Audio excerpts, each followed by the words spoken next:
Welcome to the Great Hypothetical Debates Podcast and the third episode of Trump's Christmas Carol. As the bell tolls, Trump finds himself standing beside an iconic memorial in a familiar park. The third visitation is about to begin.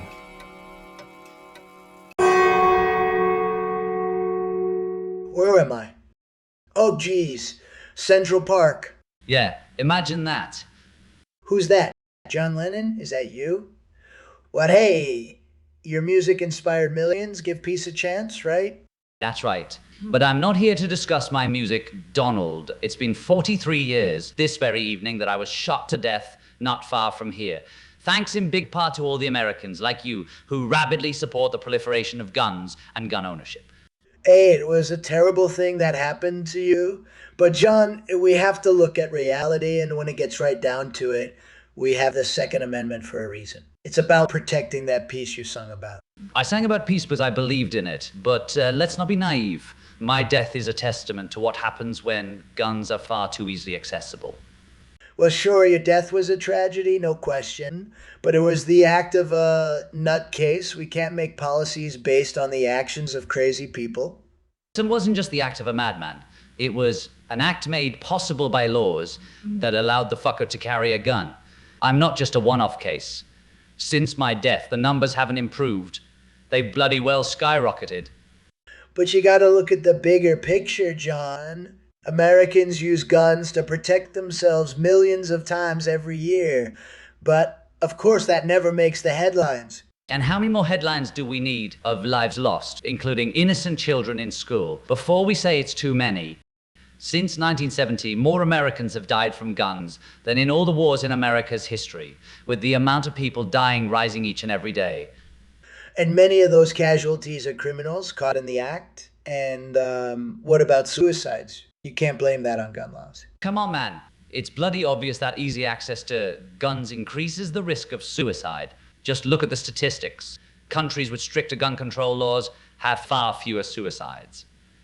Well, by that logic, you should ban everything that can potentially cause harm. Cars cause deaths. Do we ban those too? We at least try to regulate them, don't we? We have seatbelts, airbags, and speed limits. Why should guns be any different? Regulation isn't the enemy of freedom, Donald. It can be its guardian. Regulation is one step away from confiscation, and I won't stand by while the rights of American citizens are stripped away. How the hell is enforcing, sensible measures, ripping away personal rights? I'm talking about background checks, assault weapon bans, restrictions on high-capacity magazines, and so-called innovations like hollow point bullets, which the fucker who shot me used to make damn sure I wouldn't make it.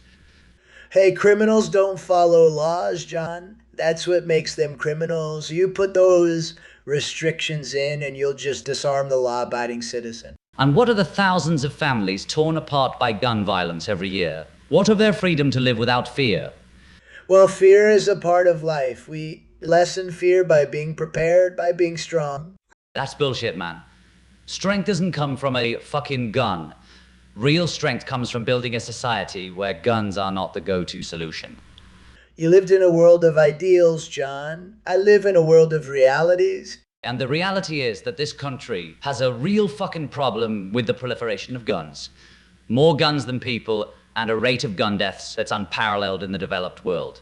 Are you honestly suggesting that we just accept that?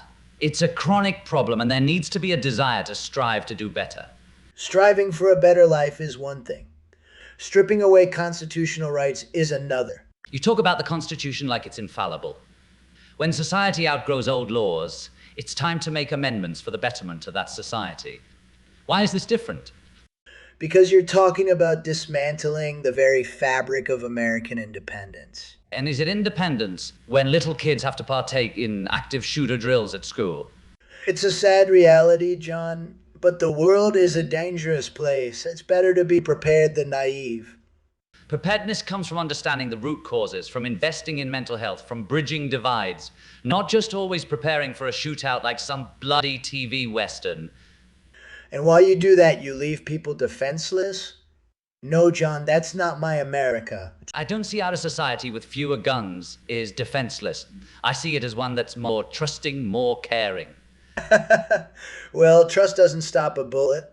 Neither does a fucking arms race within our own borders. We can't let fear dictate our freedom. Freedom is exactly what we're discussing, not some woke bullshit. Oh, here we go. Freedom from violence, from premature death. Isn't that the critical aspect of what we're discussing here, Donald? It's not just about one's own liberty, but the collective good. Well, the collective good doesn't trump individual rights. And when those rights infringe on another's right to life, then what? Evil will always find a way, John. Gun laws or not. You just don't get it, do you? Oh God, are you gonna pull out that peace and love stuff again? This is getting tedious. Peace and love are the only things that really matter, Mr. Trump. And if you haven't discovered that by now, history will inevitably sideline you. Well, we'll see, won't we? Bottom line is that I value life, John. That's why I stand by the right to defend it. Defending life is noble, but it didn't help me, did it? The right to bear arms that you and those like you always talk about is a right that only continues the spiral of death.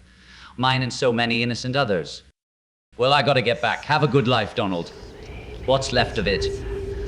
Oh, I will, John. You can count on it. Peace and love, man.